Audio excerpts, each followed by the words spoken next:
तो दोस्तों इस वीडियो में हम चर्चा करने वाले हैं पाठ 3 के, जो कि क्लास 12 के है, पद, जिसके लेखक है तुलसीदास। कह रहे कि पहले हम इसमें क्या करेंगे कि लेखक परिचय को देखेंगे, उसके बाद में उसके लेखक परिचय में उनकी जीवनी को देखेंगे, उसके बाद में ऑब्जेक्टिव क्वेश्चन की ओर बढ़ेंगे। ध्यान दीजिएगा, इसके पहले आप लोगों को जो ये पद खंड है, गद्य खंड का मास्टर वीडियो, यानी कि एक ही वीडियो में सभी प्रकार के पाठ को बना करके डाल दिया गया है। आप लोग वहां जा करके देख सकते हैं। और कि हिंदी की शीर्षस्थ जातीय महाकवि गोस्वामी तुलसीदास का जन्म सन 1543 ईस्वी में उत्तर प्रदेश के बांदा जिले में राजापुर नामक गांव में हुआ था। यहाँ से ऑब्जेक्टिव आएगा। उनके बचपन का नाम राम बोला था, यहाँ से आएगा।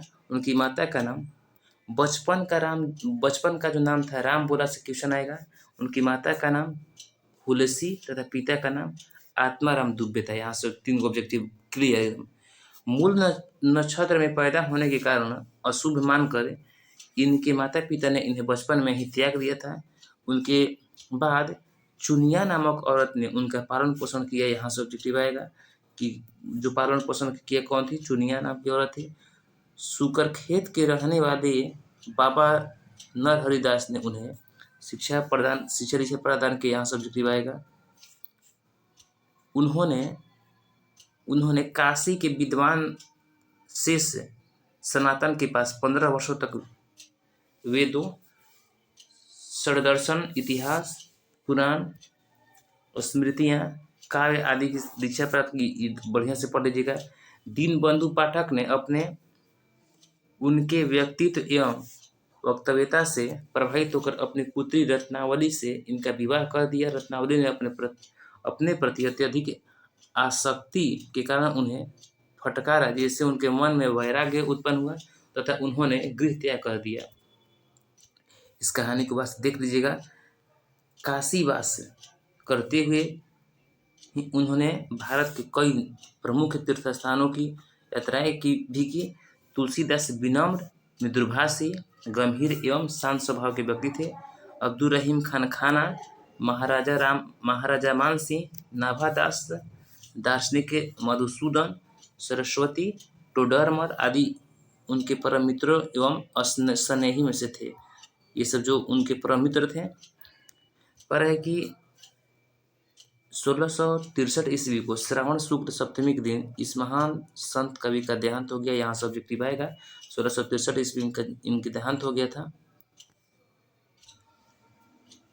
इनकी जो प्रमुख रचनाएं हैं, माना जाता है कि तुलसीदास ने अनेक ग्रंथों की रचना की। उनमें से प्रमुख ग्रंथ कौन कौन सी है? रामलला नरहू, वैराग्य संदीपिनी, बरवय रामायण, पार्वती मंगल, जानकी मंगल, रामाज्ञा प्रश्न, दोहावली, कवितावली, गीतावली, श्री कृष्ण गीतावली, रामचरितमानस तथा विनय पत्रिका 44 छंदों वाले। इनके काव्य से आता है। रचना हनुमान बाहुक को कवितावली का ही अंश माना जाता है। रामचरितमानस तुलसी का सबसे बृहद एवं सर्वश्रेष्ठ महाकाव्य है, जिनकी रचना में कुल 2 वर्ष 7 माह और 26 दिन लगे थे। ऑब्जेक्टिव है, यहाँ से याद कर लीजिएगा। काव्य विशेषता में क्या कह रहा है कि सार्वभौम काव्य प्रतिभा संपन्न महाकवि तुलसीदास तथा उनके अनेक काव्य पर समाज साहित्य जगत एवं हिंदी भाषा होना चाहिए। हिंदी भाषा को गर्व है कुछ नहीं। तुलसीदास हिंदी के मध्यकालीन भक्ति काव्य की सगुण धारा, हाँ यहाँ से आएगा कि तुलसीदास हिंदी के मध्यकालीन भक्ति काव्य की सगुण भक्ति धारा के राम भक्ति शाखा के प्रधान कवि थे। ये ऑब्जेक्टिव आएगा। भाषा में तुलसीदास बहुमुखी प्रतिभा संपन्न कवि हैं। उन्होंने अपने युग की प्रमुख साहित्यिक भाषाओं अवधि एवं ब्रज भाषा दोनों का प्रयोग किया है। अवधि एवं ब्रज दोनों भाषा का कह रहा है कि प्रबंध काव्य के लिए अवधि तथा गीति काव्य के लिए ब्रज भाषा का प्रयोग हुआ है। उन्होंने हिंदी में प्रचलित सभी काव्य शैलियों का सफल प्रयोग किया है। उनके साहित्य में कुछ नहीं, चौपाई मतलब कुछ नहीं, अलंकार दृष्टि कुछ नहीं, इससे कुछ नहीं। एक बार बस देख लीजिए। काव्य रसों की दृष्टि से तो ये गहन गंभीर सागर है। लोकमानस में जो स्थान तुलसीदास को प्राप्त हुआ वो उन्हें कोई दूसरा नहीं पा सका, कुछ नहीं। हाँ, यहाँ से देख लीजिएगा, कह रहे कि प्रस्तुत पदों में प्रथम पद तुलसीदास द्वारा रचित विनय पत्रिका, यहाँ सब्जेक्टिव आएगा, कि सीता स्तुति खंड से अवतरित है।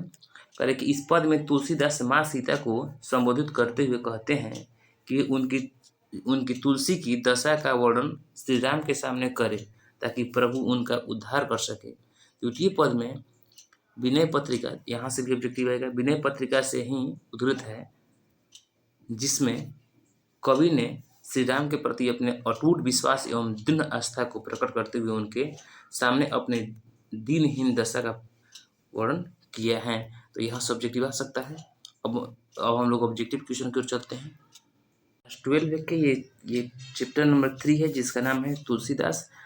इसका नाम है पद, लेकिन ये तुलसीदास के पद है, जिसके रचयिता है तुलसीदास।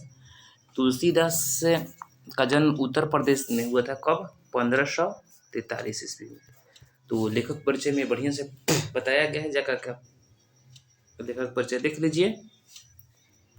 ऑब्जेक्टिव देखते हैं, किस कवि का मूल नाम राम बोला था? तो तुलसीदास के। ऑब्जेक्टिव ये लेखक परिचय में एकदम बढ़िया से बताया गया है।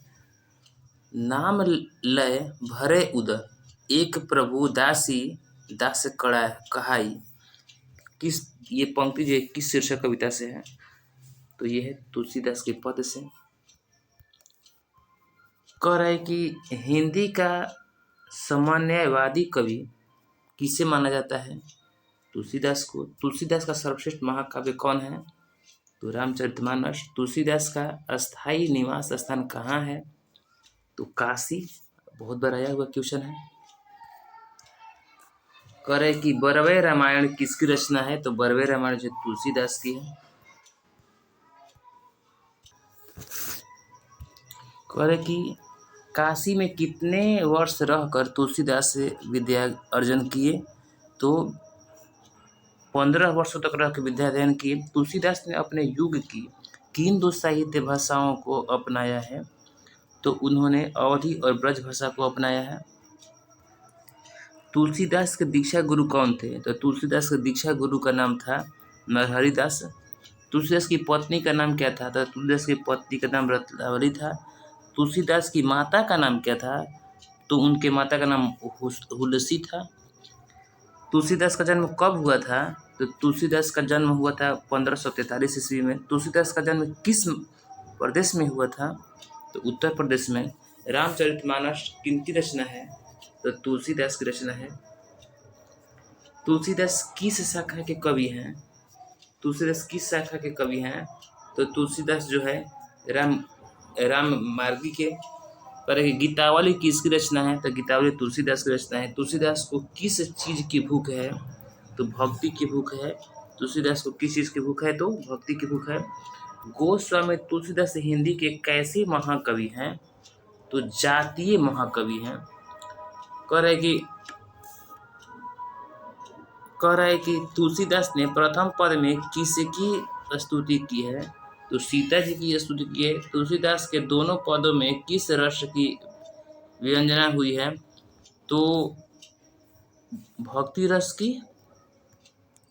तुलसीदास ने प्रथम पद में अपना परिचय किस रूप में दिया है? तो सीता के दास के रूप में। कबटुंक अम्ब अवसर पाई में अम्ब संबोधित किसके लिए है? तो अम्ब सीता के लिए है। निम्न में कौन रचना तुलसीदास की है? तो दोहावली। कौन सी रचना तुलसीदास की है? तो विनय पत्रिका। करे कौन सी रचना तुलसीदास की नहीं है? तो आखिरी कलर। कवितावली के रचनाकार कौन है? देखिए बहुत बार आया हुआ है। तो कवितावली के रचनाकार हैं तुलसीदास। देखिए आप लोग बार बार हम कह रहे हैं, ये सब आप लोग रचनाएं जो है एक कॉपी पर लिख करके याद कर लीजिएगा, नहीं तो रचनाएं से बहुत क्वेश्चन आ रहे, भूल एकदम एक मिस्टेक हो जाएगा तो नंबर कट सकता है। हनुमानक बाहुक को तुलसीदास की किस कृति का एक अंग माना जाता है? तो कवितावली का एक अंग है। रामचरितमानस का प्रधान रस क्या है? तो रामचरितमानस का जो प्रधान रस है वो भक्ति रस है। निम्नलिखित में रामचरितमानस क्या है? तो रामचरितमानस एक प्रकार के महाकाव्य हैं। इनमें से कौन सी रचना तुलसी की नहीं है? तो राधा स्तुति उनकी नहीं है। कह रहा है कि रामचरितमानस का रचना समय क्या है? तो संवत 1631 ईस्वी। रामचरितमानस की भाषा क्या है? तो उनकी भाषा अवधी है। विनय पत्रिका की भाषा क्या है? तो अंतर्वेदी ब्रज भाषा है। अगला क्वेश्चन करें कि तुलसी का जन्म कहाँ हुआ था? तो तुलसीदास का जन्म जो हुआ था राजापुर उत्तर प्रदेश में हुआ था। राजापुर नामक गांव में। तुलसीदास का मूल नाम क्या है? तो राम बोला। तुलसीदास के दीक्षा गुरु कौन थे? तो शेष सनातन। इनमें से कौन सी रचना तुलसी की है? तुलसी की है कहेगा तो विनय पत्रिका। कौन सी कृति तुलसी की, कौन सी जो कृति है तुलसी रचित है?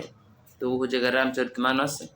पहले कि कौन सी कृति तुलसीदास द्वारा रचित नहीं है? तो पंचवटी। कह रहा है कि पाठ्य पुस्तक में संकलित तुलसी के पद तुलसीदास की किस कृति से लिए गए हैं? तो ये लिए गए हैं विनय के पद से। तुलसीदास किस काल के कवि थे? तो ये भक्ति काल के कवि थे।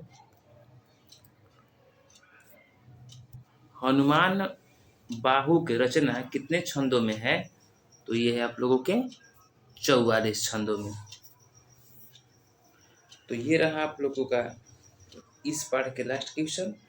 यदि दोस्तों आप लोगों को वीडियो अच्छा लगा हो तो चैनल को सब्सक्राइब कर लीजिए और वीडियो को लाइक भी कीजिए, क्योंकि सब्सक्राइब कर लीजिएगा तबे हम जो भी वीडियो डालेंगे आप लोगों को समय समय पर मिलता रहेगा। नहीं तो इस सभी के मास्टर वीडियो भी जितने भी पद हैं गद्य खंड के अलग और पद खंड के अलग अलग वीडियो डालने वाले हैं। यदि सब्सक्राइब कर लीजिएगा तो आप लोगों को पता चलेगा।